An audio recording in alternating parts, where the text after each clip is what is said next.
Hi everyone. Ooh, I think we're a bit laggy, are we? Let's have a look. Hi everyone. Let me just have a look, see if I can see myself in a group because I'm doing this a different way. So I just realised my hair's all stuck out. How inconvenient. Oh, I can see myself. Are we working? Have we got anybody with us? Let me know if you're here. Let me know if you can see me. Type in the comments if you can see me. Let me know. Look at my hair all sticking out. Anybody here? Drop me a comment if you can see me, please. A little bit later than anticipated because I had a client call I had to finish, but here we are. Get here eventually. I'll just wait and see if anybody says hello because I want to make sure that we are actually. You can actually see me. I think the connection's not great, that's why it's a bit laggy. I've got a new light on my computer and it's making it's in my eyes. Hey ho, the joys. Anybody? Anybody gonna say hello to me in the comments? If not, I will end and I'll do a video instead. Anybody there? I can see, I think, a couple of people watching. Say hello if you can see me. I'm going to take this light off, actually. Aha! Claire's there, and the other Claire's there. Hello, Claire. Does it look okay? Is it laggy? Do I need to switch? Do I need to switch to StreamYard? Do we think? Am I looking like? Am I talking okay? Can you hear me okay? Let me know. Well, I'm going to pretend that you can hear me okay. Anyway, I'm going to just crack on for now because I haven't got that much time. But what I wanted to do, hello everybody. It was a bit of a strange start, wasn't it? So what I wanted to do was talk a little bit about niche today. Now, I had offered to do a bit of a masterclass yesterday if I got 20 comments. Didn't get 20 comments, so I decided maybe there weren't enough people interested. However, I would just like to run quickly through some things for you. Today's supposed to be a Q&A session. Like I say, do apologise, we're a bit late, but things to do, people to see.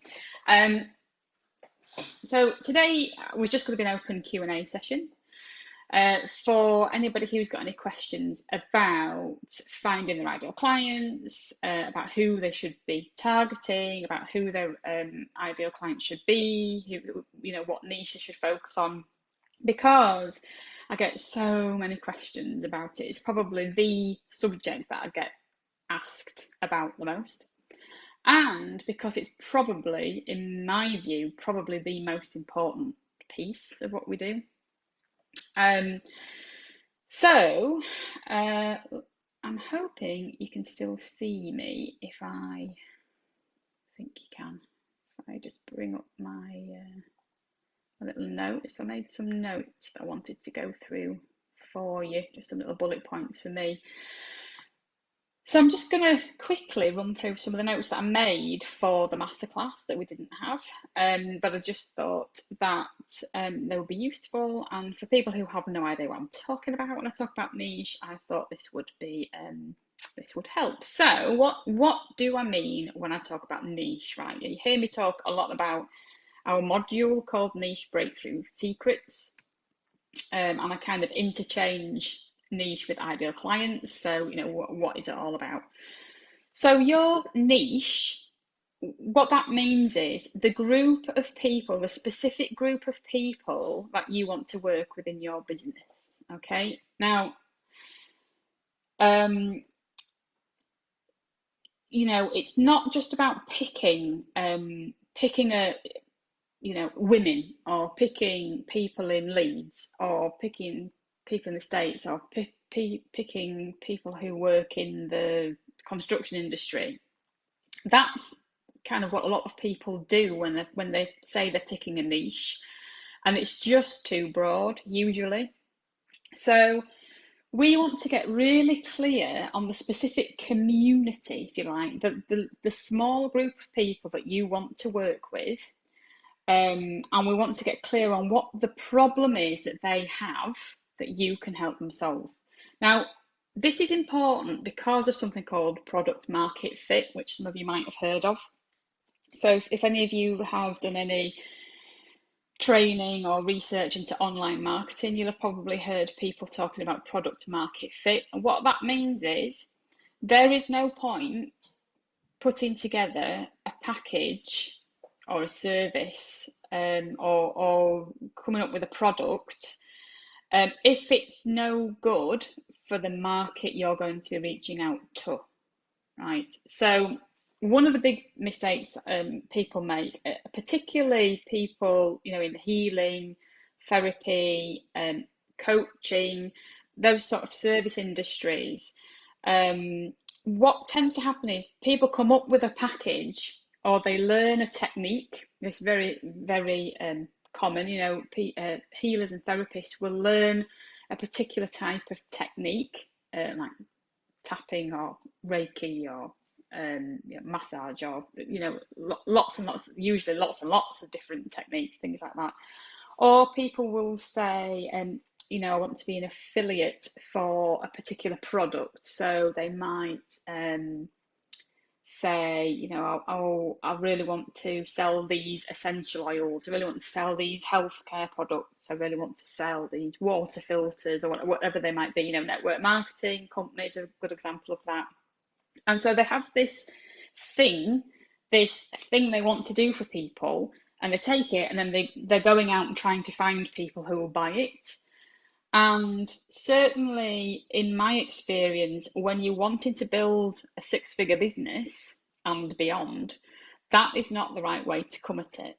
Okay, you need to come from who are the people that you want to help, who are your niche, who is your tribe, who are the people that you want to spend your days helping, and coming up with new ways on how to help them, and create new packages for them, and getting into conversations with them, and finding out what their issues are, and really trying to learn more about them, and learn more about how you can help them. You need to get clear on who those people are before you decide what it is they need in order to be able to sell them it. Okay, so if you've already got a product or a package, you can kind of reverse engineer this, but then what you will probably need to do is to tweak the package that you're selling, or the product that you're selling. So we'll talk more about that in a little bit, but just doing it the wrong way round, and creating the package or the course or whatever it is first, is a really dangerous way of doing it, because you don't know if people are going to buy it.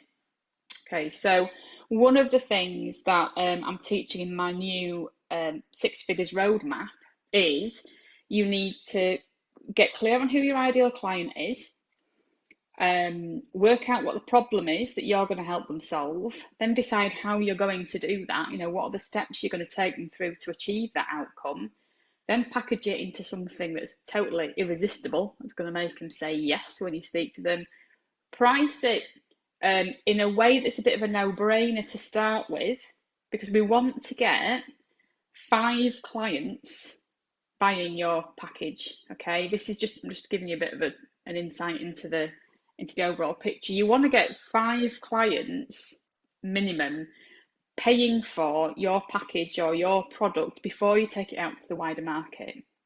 So if you can't get 5 paying clients, something's wrong. Somewhere out of those things that I've just spoken about is wrong. You need to go back to the beginning and look at the niche, look at your ideal client. Have you picked the ideal client? Have you picked the right niche? Have you picked people who can actually pay for what you're doing, or will actually pay for what you're doing? Have you got the problem right? Is the problem that you've picked something they really, really need to solve, or is it just a, well, I'll be all right if I don't?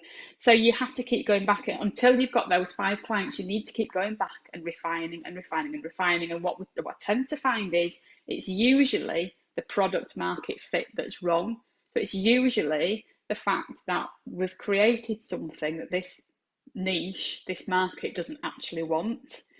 So it's just such a crucial, pivotal, really, piece in creating a successful business is niche. If it's something that you need to be working on all the time. When I go through this with clients, myself, we usually just come up with an initial niche to start with, in the knowledge that we're going to refine it and we're going to change it as we go, we're going to tweak it as we go, as we find out more about them. But that is essentially what niche is. It's who is the group of people, the small, relatively small group of people that you want to help. Who are you going to become known for helping? That's what we talk about when we talk about niche. Let's just see if, oh, Hillary's here. Hi, Hillary. And Lorraine's here. Nice to see everybody. So just have another look at my notes. So some of the objections that I get when I tell people they've got to choose a niche, they are many and varied. One of the things people say is, oh, but everybody needs what I do, or everybody can use what I do, or I can help everybody. I don't want to limit it. I don't want to leave one group of people out. Okay, and that's fine, and that's very honourable, and that's let's be honest, that's why we get into working for ourselves. Usually it's because we want to help people and we want to provide a valuable service and we want to help as many people as possible. But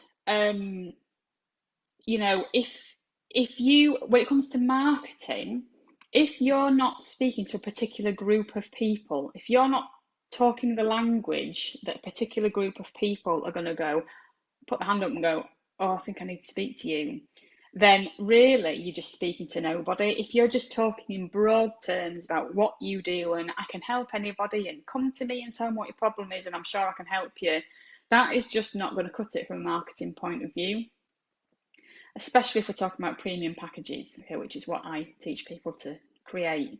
So it doesn't mean you don't work with everybody. So it doesn't mean that you cut everybody else off. It doesn't mean that if somebody who's not in your niche, who's not your ideal client, if they come to you and say, oh, I really want to work with you, and you want to work with them, you don't go, oh no, I'm sorry, I can't work with you, you're not my ideal client. Of course you do.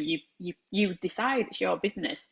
But when it comes to marketing and putting resources and energy and money into marketing, you have to be directing it at a certain group of people. You've got to be speaking their language and offering to solve their particular problem. Next object, what else have I got down here? Objections. They don't want to be known as an expert or a specialist. So this is interesting. I encourage people to, one of the other benefits I see of choosing a niche is that you become known for that particular thing. So you become known for helping a certain group of people solve a certain problem, and that's how you get referrals. It's how you get people sharing your stuff on social media and all the rest of it. But some people are really scared of that. It really puts them off being known as, or the thought of being known as an expert or a specialist, because, and it's self-image, comes down to self-image, which is something else that we work on. But there's this fear of, what will other people think? What will other people think if I call myself a specialist? What will other people in my industry think, or what will people who've got more experience than me think, or what will my family think, or whatever it is, that's it really holds people back, and the thing is, it's easier than you think to become an expert at something. I know, I can't remember where it comes from. Somebody says you've got to have practiced something for 10,000 hours to be labelled an expert. That's just not true. That's just not how it works in real life. You might want to do 10,000 hours worth of work before you think of yourself as an expert. But quite honestly, if you know more than the next person, if you're sat at a party and you know more about your subject than the person that's sat next to you, then in their eyes, you are an expert in your field because you know more than them. And that literally is all that it takes. You just need to know more than the people that you are trying to help. It doesn't matter about everybody else. It doesn't matter about your competition. It doesn't matter about other people in your industry. You just need to know more than the person that you're trying to help. And again, that raises a lot of worries for people, because people will, come up with them. Well, what if they ask me questions I can't answer, or what if they know more than I do? And it's those kind of questions. It's that fear that we kind of generate in our own minds, because that's all it is. It's just made up. It's that kind of stuff that will hold you back. And so you need to make the decision about who you're going to become.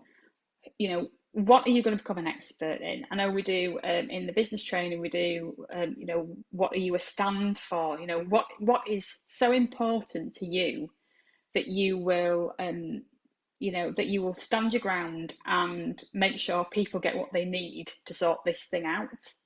It's about you helping your potential ideal clients. Okay, nobody else matters. And I know it's all right me sitting here saying that. And it took me a long time to work on that myself. But at the end of the day, that's what this is about. It's about you helping the people you are supposed to be here to help. Okay, and if you don't stand out, and if you don't put your hand up and say, I'm here to help you, if you don't let them know that you've got the tools and the resources and the knowledge and the experience that could really help them move forward, quite honestly, you're doing those people a disservice as well as yourself. So that is one objection that I get. They're scared about being seen, or sort of calling themselves an expert or a specialist. What if people ask me questions I can't answer? Yeah, sorry, I've put that separate. And it's all to do with paradigms. Okay, it's all to do with the way you are programmed to think, and the beliefs that you have, the beliefs you have about yourself, the beliefs you have about other people and different kinds of people, the self-image that you've got, the habitual behaviour that you've got. All that goes to make up your paradigms, and we can change that. But it is it's what holds back. Paradigms as a catch-all, I suppose, term, is what stops people choosing a niche, and that's what stops people making a real success of the business. It is absolutely the way to go if you want to create a successful and sustainable business. You need to be specific about who it is you're going to help. Okay. And really, there's quite a few tests that we do in the training about whether your niche that you've picked is the right one or not, is feasible or not. But realistically, especially if you're creating premium packages, if you're charging £2,000, £3,000, £5,000, £10,000 for a package, some of you are going, but you don't need thousands and thousands and thousands of clients. Okay, you just don't. You're not going to need thousands and thousands of clients. So as long as you've got a niche where there's more than, where there's at least 10,000 people in that niche, whatever that niche is, whether it's female entrepreneurs, or it's male dog owners, or it's, I don't know, female therapists, or it's male managers in the fishing industry. Just going off the top of my head, but as long as there is a group of a few, more than 10,000 people that you can market to, that is enough to start with. It doesn't, so the more specialised you can get, the better your results will be. Okay, because you can focus your energy on learning more and more about that niche, about those people, about what their problems are, and how you can help them solve them. The other thing I would say, have I got that on here? No, I haven't got it on here. The other thing I would say that's really important, and don't talk too much about it until I start creating premium packages with people. But if you want to create a premium package, so if you want to be charging £2 or £3 or £5,000 for something, the best way you can go is to go business to business. So what I mean by that is there's two sort of marketing terms, B2C and B2B. So B2C is business to consumer.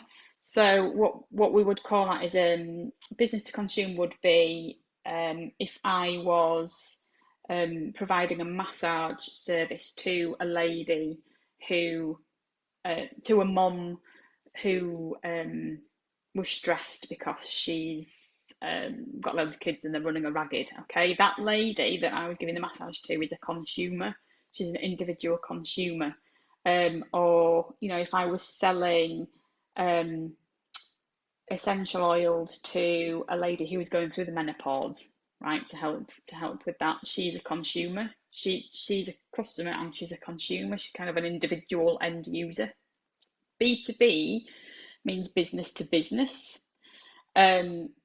So as an accountant, I had a business and I was providing a service to businesses as an accountant, and the business might be a self-employed person, might be a one-person business, or it might be a big company, or it might be somebody who wants to start a business. Okay, so a business owner who hasn't started yet. That is the most lucrative category for premium packages. And you might think, oh, well, I don't serve businesses, but everybody, well, not everybody that I speak to, put it that way, everybody that comes into my coaching can do that. You've sometimes got to tweak what you do, but it comes down to, at the end of the day, usually teaching other people what you know, teaching other people how to do what you do. So, I've moved on now to, yes, I do the business coaching and I do personal growth coaching, but I also coach people how to coach. So I teach people how to do what I do so that they can have a business coaching. So, and that's just an example. We might have people who are animal communicators who have been doing business to consumer work. So they've been providing animal communication services to people who have animals, who want to, who want the communication. But then they have a premium package where they're actually teaching people who want to have their own business how to do animal communication, or teaching people who already have an animal business, let's say a dog grooming business or something, how to add animal communication in to what they do. So you can offer a premium package like that. That is the best way to go. So you want to be when you talk about premium packages, you want to be thinking about business to business, and even if you are offering a service like, say, some kind of holistic therapy or stress management, or something that's a bit more to do with an individual's needs, if you like, you can still target people who have a business. You can still aim that and gear that towards business owners who have particular needs. And the reason is that people who are serious about starting a business, or people who already have a business, are far more open. They understand the value of investing in training and investing in help to improve things, because they've usually either had to do it already, or they know they're going to have to if they're going to make their business work. And they can see that there's potentially a return on income, a return on investment rather. So they can see that if they work with you in this particular way, it's going to, at some point in the future, help them achieve their goals, whether they're financial goals or relationship goals or whatever. So I don't often talk too much about that in free training and what have you, because it's normally when we get to actually creating premium packages for people. But I just wanted to put that out there so you can ask me any questions when I'm done. So why is finding your own unique lucrative niche so important? Well, first of all, how can you create a package or a program or a course or a product that's going to deliver serious results, actual results for people if you don't know what the problem is that they've got? So, it goes back to who is your ideal client, who is it you want to work with, what is the problem that they've got, and how can you help them solve it? Otherwise, if you've just got this thing and you're just trying to get as many people to buy it as possible, that's when it comes across as being salesy. That's when you come across as, that's why network marketing, MLMs have got themselves a bad name, because what do they do? What do network marketing MLM companies tell you to do when you join? They tell you to take their product and go out to all your family and friends and try to sell it to them. Well, it might not be anything that's, it might be completely irrelevant to all your family and friends, and that's why we end up with these reports of people that, oh, I hate it. Oh, my friends and family have just completely disowned me because they leave the room when I come in because they can go try and sell them something. That doesn't happen if you've got a business where you've come from the other way. You've come from, who do I want to help? How do I want to help them? And you are presenting that program or product or package or whatever it is. You're presenting it to those people from the angle, from the point of wanting to really help them solve their problem. Okay, why else is finding your own lucrative niche important? Specialists are always paid more than generalists. Always, always, always. If you're a specialist, you will always be able to charge more than a generalist. Okay, people appreciate the fact that if you're a specialist in your area, you know more, allegedly, than somebody who just got a very broad and narrow knowledge and experience of a subject. Think about GPs, general practitioners in the UK. It's slightly different in the US, but if you go see your general practitioner here, they're usually, unless they've gone off and done other training, but usually they've got a very broad knowledge of medicine. So you go to see them as a first port of call to kind of try to narrow down what your problem might be. If you need to go see a specialist, you're going to pay for it, or the NHS is going to pay for it, and it's damn sight more expensive than going to see your GP. So that's just an example. But it's to say, I see all the time people, with life coaching businesses or holistic therapy businesses, they're quite general. A lot of people don't even know what they do. Whereas if you can position yourself as somebody who helps a particular group of people solve a particular problem, who was I talking to? I was talking to somebody in the boot camp the other week. Was it Rachel? About helping people sleep, when we came up with instead of Rachel, I can't remember if it was Rachel. It was to do with aromatherapy. But we decided, if you were going to pick a niche of helping, say, entrepreneurs get more sleep on nighttime, people, business owners who were really struggling with sleep, and it was really, they were really paralysed by it, and it was stopping them progressing and all the rest of it.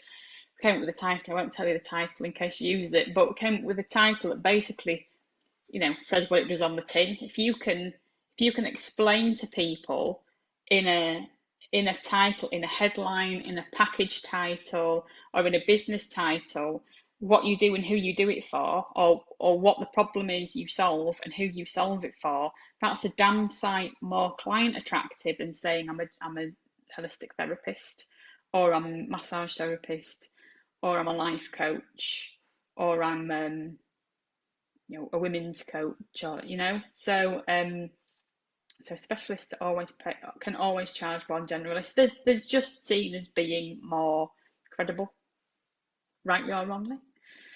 If you're marketing to everyone, you're speaking to no one in particular. I've already said that,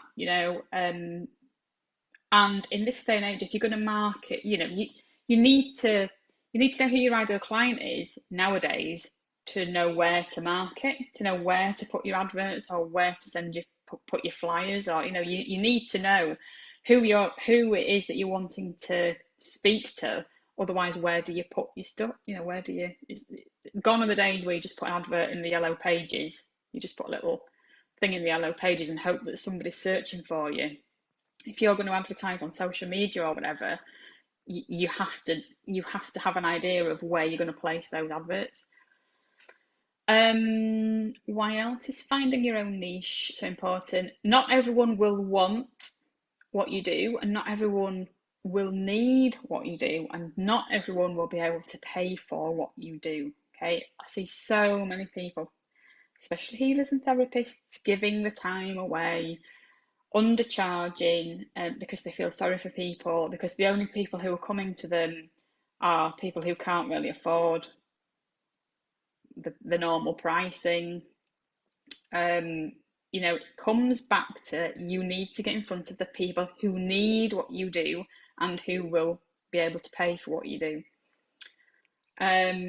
Also allows you to focus and avoid bright, shiny object syndrome. So once you pick your niche and you say, right, this is it, I'm going to put all my energy, all my focus into helping this particular group of people solve this particular problem, it gives you focus. It gives you focus on what your social media posts are about, what your blog posts are about, and what learning you're going to do, any courses that you might want to do, if you want to do any more qualifications or whatever. It gives you focus rather than just having all these different bits that are kind of disjointed and then you're trying to package them, trying to pack them together somehow.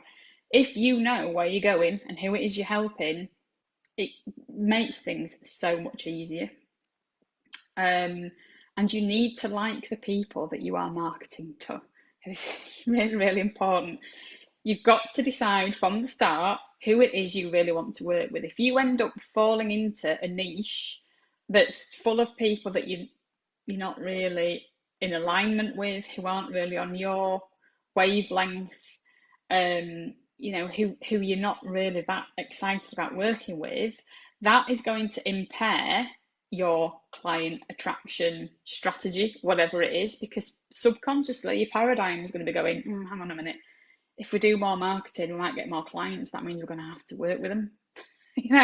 It's a thing. Okay, so you've got to give yourself as much chance, as much of a head start as you can on being excited about your business. You've got to get up on a morning and be excited about going out and talking to your ideal clients about what it is you do. Okay, if you're not really that keen on the niche that you've picked or on the clients that you're kind of attracting, it's just not going to work. Okay, so that's another reason why you need to pick the niche that you're going to be working with. So the process that we go through, the process to do this, if you're doing it on your own, you need to choose a lucrative category. So again, we have specific categories that we pick from. The most lucrative category is business owners or entrepreneurs. Okay, there are some other categories as well, but that is, in my experience, especially if you're going for a premium package, you kind of want to be aiming them for business owners and entrepreneurs. Then you need to identify specific communities within those categories. So within business owners, that's a really big group of people, especially, if you've got an online business. If you've got a package or a service that you can deliver online, then you've got the whole world. Business owners is a big niche, so you want to narrow down further on that. Is it men or women or both? People in a particular age bracket, people in a particular industry, people at a particular level in their business, people with a particular problem, people with some kind of medical history. You need to decide who that is, but there are lots and lots of sub-communities, if you like, within the category of business owners. And the way that we do it is we choose 3 or 4. Well, we actually choose a lot more, but we narrow it down to 3 or 4, and then we go really deep. You've got to use your imagination if you don't know any, or research it, ask people, find out what the problems are those people are experiencing, preferably on a day-to-day basis. You know, what are the issues that are keeping them up at night? Okay, and why would they want to solve them? Why is it important to them? You know, why do they need to solve this problem? Right? Lots of people have problems that they are prepared to live with all their life. Okay, that's just a fact. People who are tired, right? You get new mums who are tired, for example. If you've got a niche that's new mums who are tired and you want to help them stop being tired, there's really that is a limited. You're really limiting yourself on what you can offer them, because that is a typical example of, generally speaking, new mums who are tired expect to be tired, and yes, they hate it at the time, but they're prepared to live with it because they know it's going to get better. There might be a community within new mums. You know, you might have new mums with a particular medical condition that's making it worse, or something's happened during the birth, or whatever. There might be a different kind of community who will be willing to pay more. New mums who are also entrepreneurs is a good example. People who might be more prepared to pay more, but you need to get really clear on what the problems are that they need to solve, and why do they need to solve them. Okay, what do they want to happen instead? What's their ultimate outcome? Then you need to, once you've decided on that, you need to create like an avatar. You need to create this really detailed description of who they are. What's the name? Where do they work? How old are they? Where do they live? Who do they live with? What kind of hobbies do they have? Where do they like to travel? What kind of characteristics do they have? Are they very confident, or are they not very confident? Are they do they have loads of ideas but don't know how to implement them, or they're just not having any ideas at all? Do they have are they time starved? Are they what is the makeup of those people? And like I say, research. Okay, Facebook groups are really good for doing research. And when I talk about research, what I mean is researching what these people need. Okay, so what the problems are and what they need. Facebook groups are a really good one. Things like Net Mums, to have a look at what people are complaining about. And that's not a Facebook group. Oh, they might have a Facebook group now, but anyway, Net Mums, things like that. Those kind of forums. Amazon is a really good place to look. If you look at book reviews, that's a really good place to look. If you look at books that are offering help on the topic that you're interested in and your industry, if you read the reviews of the books that haven't got very good ratings, it will tell you, usually the customer reviews will tell you what the book was missing, and that gives you a really good insight onto what people want and they're not currently getting from other places. So Amazon's a really good place to look for research. You can reach out personally to people. So if anybody, if you know anybody, or if you've got any friends or family who are in your ideal client, in your niche, who've had the problem that you want to solve, or if you know anybody else that has, you can reach out to them and say, look, I'm putting this package together, or I'm researching how to help these people, or what it is these people need help. Do you have any insights you can give me? It's a really good way to find things out. And basically, the whole reason we do this is, the main benefit for me is it makes sales conversations easier. It makes selling in general so much easier. Okay, selling can be very stressful, especially for women. People don't want to come across as being salesy, don't want to come across as being spammy or anything like that. If you are coming from a place of knowing your ideal client, knowing what the problem is, knowing what the problems are, and knowing how you want to help them, and you've put a system in place that you believe will help them, that is a completely different place to come from I've got this product, I've got this package, and I'm going to find a way that it will make it, that it will fit with you. I'm going to find a reason for you to buy it. It's a completely different kind of conversation that you have with people. It gives you more credibility if they know that you're specialising. It's a more you can build that trust factor a lot quicker because you can talk to them in their language, and you can show them that you understand what the problem is and that you really want to help them, and that you believe that you've got the things that they need to help them. You attract people who are interested in listening to you. If you've got information about a particular niche, a particular problem, you get conversations are a lot easier because you get to just talk about what you know, and you get people's interest, and you can quite easily get across the fact that you're an expert in your area because you just naturally, if you've been kind of immersing yourself in it, you kind of naturally talk about it and talk in that language. And you attract people who are more likely to be qualified. Okay, I'll talk about that in another video, but you can spend a lot of time speaking to people who aren't what we call qualified. That means, a qualified lead is somebody that has got the money to invest in what you're offering, and has got the time and has got the desire for what it is that you're offering before you even speak to them. Because otherwise, sales conversations can be really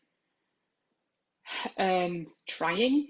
It can be really what's the word? It can be really disappointing, really soul destroying, actually, to be having 20 calls a week with people who are just never they're interested in what you do, but they're never going to actually pay for what you do. So getting clear on who you want to work with, and the kind of person they are, and the kind of income they've got, and maybe the kind of programs they've done before, or the kind of industry that they're in, that helps you to pre-qualify them, so that you already know from the start that you're speaking to somebody that you're actually going to want to work with, and that will want to work with you. Right, so there we go. Let's see. Have we got any questions from anybody? I know there's usually a bit of a. It's very dark, isn't it, in here? There's usually a bit of a lag on the comments. Can I lift my light up? Is it just going to fall? Ooh. I don't know if that's not really any better, is it? Any questions, seeing as it's a Q&A session? I will hang on for a minute and see if we've got any questions. Sam's not getting any notifications. You need to check your notification settings, Sam, in the group. Facebook notifications. Need to make sure it says all and not just announcements, or not just whatever the thing is that it says.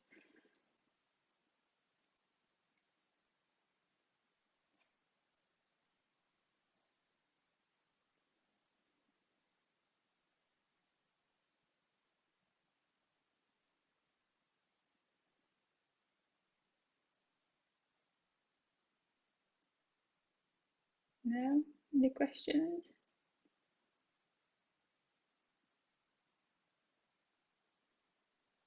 Any questions for the Q&A session? No?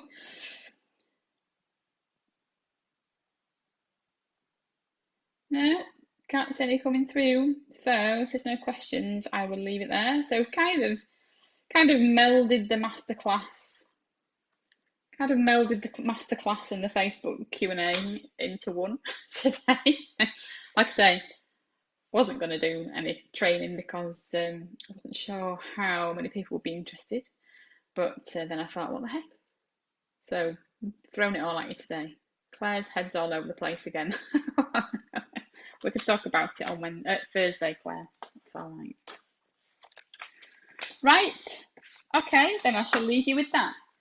I'll leave you to mull that little lot over. If you've got any questions after you've thought about it, you can still type them in the comments below, or you can just put a separate question in the Facebook group, no problem. Let me know if you've got any questions.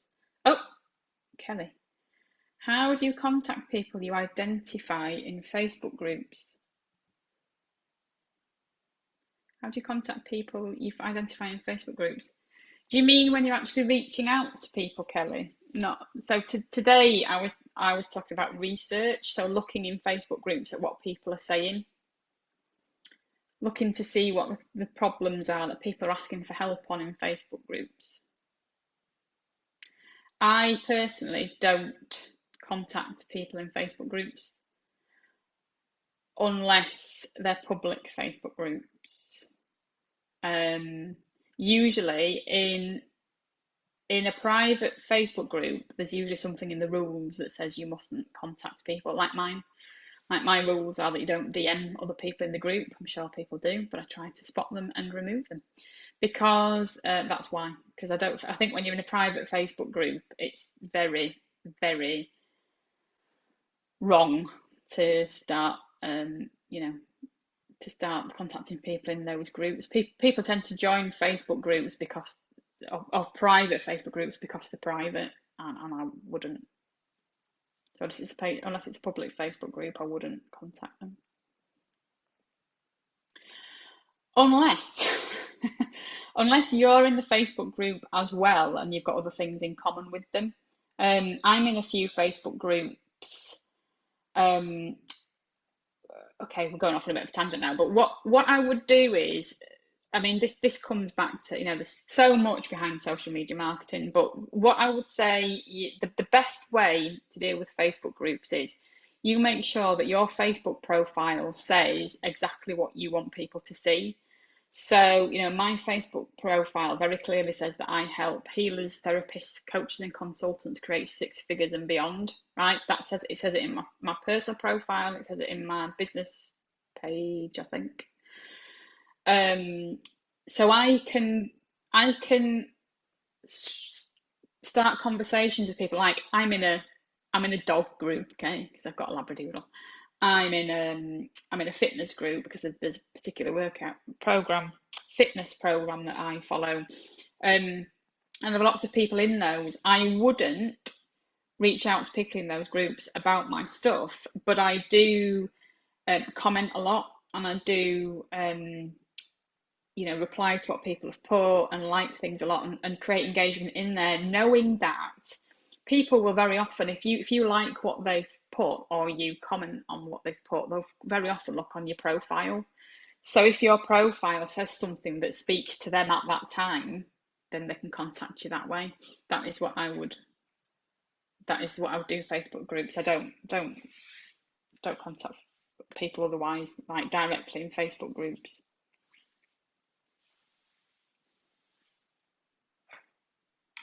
And if you're trying to build your email list, we do reach out to people though. There's other ways you can search for people in Facebook. Facebook's not that brilliant for searching unless you run ads, and if you run Facebook ads, it's really good for targeting. But you can run searches on Facebook to find certain kinds of people, and you could have a look at their profile and send them a message. Send them a friend request and a message. And that's what we do. There's other ways that you can find people on Facebook as well. There's different kinds of lead generator software and things like that. But if you're trying to build your email list, you need to be offering them something for free. Well, even if you're not, whatever you're doing, you need to be offering them something for free. So I will either offer my free 5-day challenge. I'll either ask people if they want to join the free 5-day challenge, or I'll offer them a free, at the moment I've got these 6 figures roadmap sessions. So I'll offer them a free 6 figures roadmap session.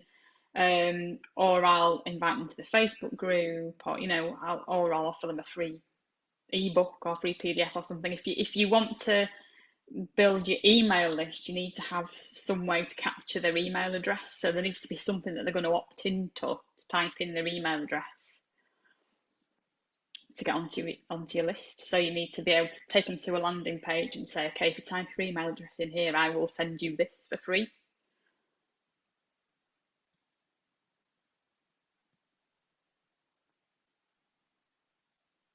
Just wait and see if Kelly comes back with anything else after that. Thank you. You're welcome, Kelly. Nice to see you, my friend. Sorry, I've got really dry lips. I'm just keep having to put lip balm on. So, any other questions before I go?